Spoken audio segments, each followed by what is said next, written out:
Hey everyone, and welcome to the Admin Study Room. Today we are diving headfirst into a really meaty part of the MD-102 exam, all about deploying and upgrading Windows clients using modern cloud-first tools. We're going to break down everything from getting a device out of the box to some pretty advanced management stuff. So let's get right into it. So let me ask you this. Do you ever feel that pain of building, testing, and then constantly maintaining these giant, clunky Windows images? You know it's a massive time sink. Well, the whole modern approach is about leaving all that behind for a much more dynamic, cloud-driven world. Okay, before we go any further, just a quick but really important heads up. This is an independent, unofficial MD-102 study presentation based on Microsoft's public learn content and run by AI hosts. It is not affiliated with, authorized, sponsored, or approved by Microsoft. Always verify important details against the latest Microsoft documentation. All right, so here's our game plan. We're going to kick things off with the absolute foundation, autopilot. Then we'll talk about how to handle the devices you already have and migrate from older tools. After that, we'll compare the two big cloud desktop options, dive into the super powerful Intune suite, and finally, we'll tie it all together in a simple blueprint. First up, Windows Autopilot. Honestly, this is the cornerstone of modern deployment. The big idea here is just magic. You take a device straight from the manufacturer, the user turns it on, and it automatically configures itself for your company, right there during that first boot. So, this is the crucial shift in how we think about things. Traditional imaging is all about pre-building that one, static, perfect image in a lab. Autopilot completely flips that script. It takes a standard Windows install and provisions it dynamically. It reaches out to the cloud during setup and pulls down exactly the apps, settings, and policies it needs for that specific user. And you know, Autopilot isn't just a one-size-fits-all tool. It's got different modes for different jobs. User-driven is that classic scenario for a new employee's laptop. They just sign in. Self-deploying is for devices without a dedicated user, like a kiosk or a shared computer. Reset is a super fast way to wipe a device and get it ready for the next person. And pre-provisioning, sometimes called white glove, is really cool. It lets IT do all the heavy lifting of app installs before the user even gets the device, so their first login is incredibly fast. Now, here's where things can get a little tricky, and it's a really common point of confusion. Autopilot is fantastic at customizing the look and feel of that first-time setup, the out-of-box experience. It can hide screens, add your company logo, all that stuff. But what stops the user from clicking next, next, next, and landing on the desktop before all your critical security policies and required apps are actually finished installing? That is the exact job of the Enrollment Status Page, or ESP. And for the exam, this is a concept you've got to know. Just think of the ESP as a gatekeeper. It literally holds the user on a status screen and says, nope, you can't access the desktop yet. I need to confirm that everything is installed and secure first. It's what makes sure a device is truly business ready. And this just nails the difference, right? The OEB customization controls what the user sees. It's the visual journey. The ESP controls when the user can proceed.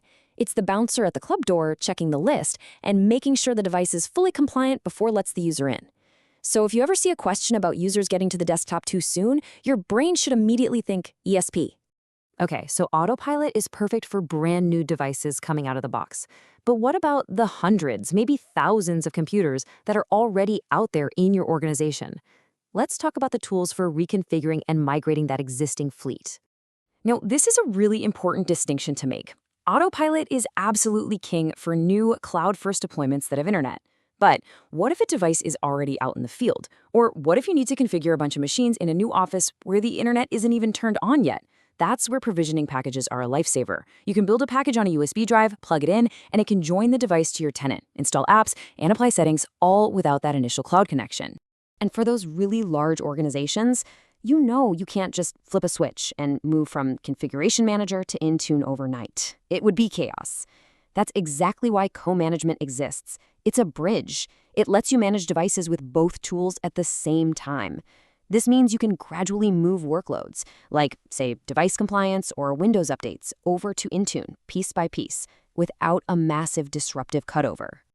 Okay, next up, let's take the entire desktop itself and just move it into the cloud.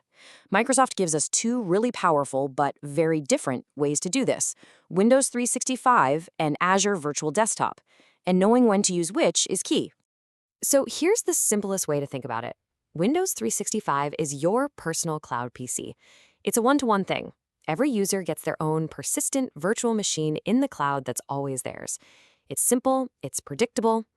Azure Virtual Desktop, or AVD, on the other hand, is all about flexibility. It's built for shared situations where maybe multiple users log into a pool of shared machines. Or maybe you don't even need a full desktop. You just want to publish a single app to your users. AVD is way more powerful, but it's also more complex to set up. So the basic version of Intune is fantastic, but let's be real, modern IT challenges require some more advanced tools. And that's exactly where the Intune suite comes in. Think of it as a collection of add-on superpowers that bolt right onto Intune to solve very specific, very common admin problems. Just think about some of the day-to-day headaches. How do you handle app packaging when you've got dozens of them to deploy? How do you give a user temporary admin rights for just one task without making them a permanent local admin, which is a huge security risk? And how do you deal with certificates without a complicated on-prem server? The Intune suite has answers for these. And this table maps those problems to solutions perfectly. So if you're tired of that slow, manual process of packaging every single app, boom, the Enterprise App Catalog gives you a whole list of prepackaged, ready-to-go apps. If you need to grant someone temporary, just-in-time admin rights, that is exactly what Endpoint Privilege Management, or EPM, is built for. And for getting certificates in a cloud-first world, Microsoft Cloud PKI lets you do it without needing any of that old on-prem infrastructure. And let's just lock this one in your brain, because it's a classic exam-style scenario. If you see a question where the whole goal is to let a standard user perform a single admin action, like installing a picky printer driver, but you absolutely cannot give them permanent local admin rights, the answer is EPM. It is the definition of least privileged access. Wow, we have covered a lot of ground. So now let's pull it all together into a simple, layered blueprint. This is a great way to structure these concepts in your head so you have a really cohesive picture of modern management.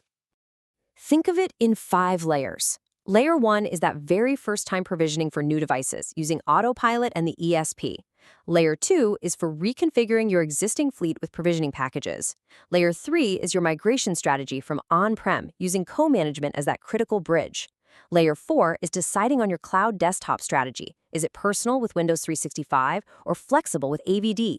And finally, Layer 5 is adding those advanced superpowers from the Intune suite to solve those tough modern admin problems. So as we wrap up, here's a final thought to take with you. Looking at this 5-layer blueprint, which one of these pieces feels like the biggest opportunity for modernization in your own environment or in the scenarios you manage? Because figuring out that first step, that's the key to unlocking the power of modern, cloud-based deployment.